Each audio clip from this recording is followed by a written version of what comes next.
Comrades Lasat. Comrades Lasat. Leo nami, leo tumefika Lasat. Comrades Wiso. Comrades Wiso. A relation or a breakup should not find you what? A breakup should not find you. You got to be Yes. Thank you so much. First of all, I want to take this opportunity to thank each and every one of you for coming over today so that as a UDM party, we can engage on issues to do with the youth, on issues to do with comrades, on issues to do with leadership, on issues to do with governance. And that is why today we had our panelists here today so that you can hear from them and you can ask questions and we can be able to answer your questions, and which was very, very organic. Clap for yourself. I am saying organic because these forums that we started for comrades, we started so that we can get to hear what the young people of this country have to say and how to offer, so that we can also take the feedback that we are getting here today, so that the government can get to know what these comrades want, what they want, and what we need to do for them, because we believe we were elected to serve you people. We are your servants. Without talking much, first of all, I want to introduce my able team from the UDM party who have enabled us to be here today, who have organized this good function that we are having today. Wasimame tu hivi of the members of parliament, senators, and the people in leadership you see today. They started from forums like this one. A good example is my Secretary General, who has just left, Bwana Hassan Omar. He was a student leader at Moi University. My AMO chairperson, Cecil Barire, who was not able to be here today because he's with the president in AMO, was a student leader.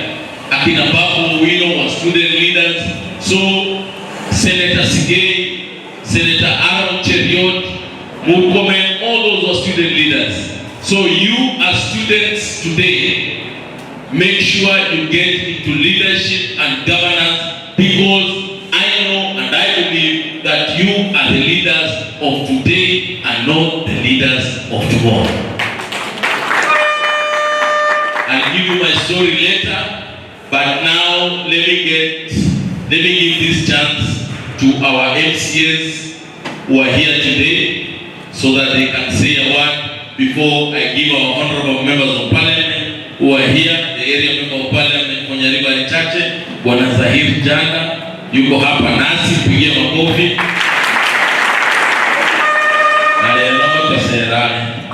I want to tell you, young people of Kisii and young people of this country, we started this program not because we had something hidden in it. We started this program so that we can be able to nurture the young people of this country. So far we've run about 7 of these programs, because we believe that in such kind of programs we are able to get what is happening. As well, you heard of the university funding model. The reason we started the university funding model, the new university funding model, is because our universities were dying. And out of the new funding model, most of the universities have been able to run themselves. We know we've had a few challenges in it.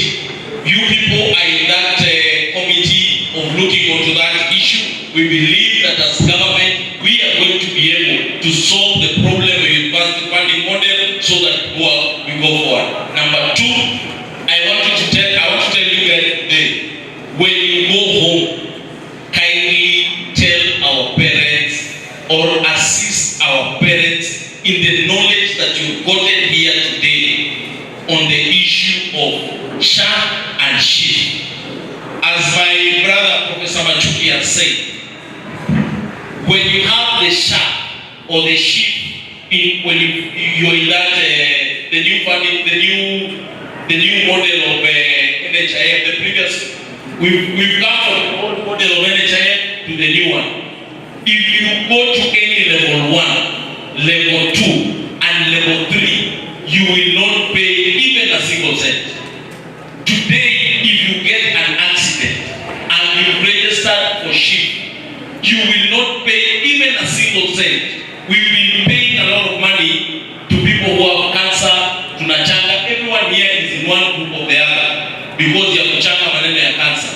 If you are able to get into sheep, our parents, wherever they are, they will not be able to pay. We will not be able to be paying money to treat them. The government of Kenya will be paying the money to treat our parents, our brothers, our sisters, wherever they are. And this is the reason we are here today, so that we assist you, get the knowledge of what the government is able to do for us, so that we can assist our parents and we can assist our juzi. And on behalf of my Secretary General who has just left here, on behalf of my chair as the UDA party, we want to assure you that we will make sure that we assist our young people in leadership and governance. Anytime you see us, maybe from January coming along, or the UDA elections, make sure you participate in the UDA elections, because as young people, you have a space there. And I believe out of these forums, in 2027, I will get MCS from inside here. I believe in 2027, I will get MPs from here. Out of this forum, I will get a senator from here. Hata gavana wetu anaweza toka hapa. Sindio? So, what I'll tell you as young people, believe in yourself. I'm a true example of someone who believed in himself.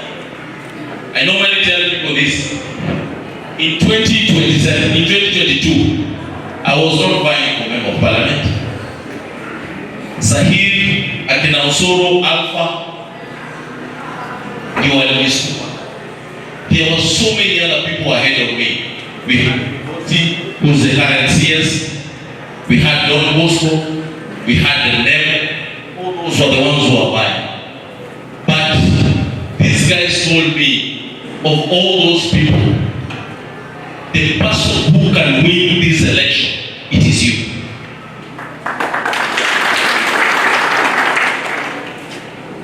I went for nomination 1 month to Nikatwanga.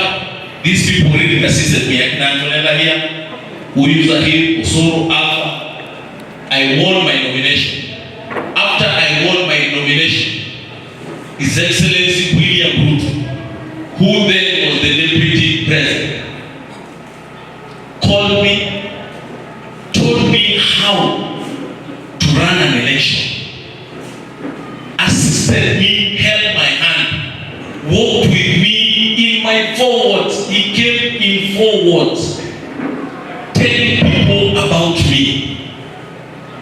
He gave me moral support, financial support, and everything that I needed to win an election. You guys know, in Kisii, they elect young people. I was elected at 33 years old. After I won my election, William Ruto, the President of the Republic of Kenya, again, with all circumstances, took me and gave me a position in the UDA party, being a first-time member of parliament. In the UDA secretariat, I'm the only first-time member of parliament.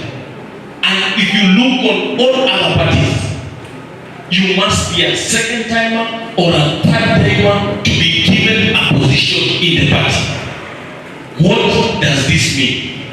This clearly means that our president believes in young people, and our president and the UDA party will give you a chance if you come out and ask for these elective seats. Nobody will come home to look for you. Come out. I normally say, wake up, dress up, and show up. When you wake up, dress up, and show up, things will work for you. Believe in yourself, and the young people of this country will change this country now and not tomorrow. Kwa hayo mengi na machache na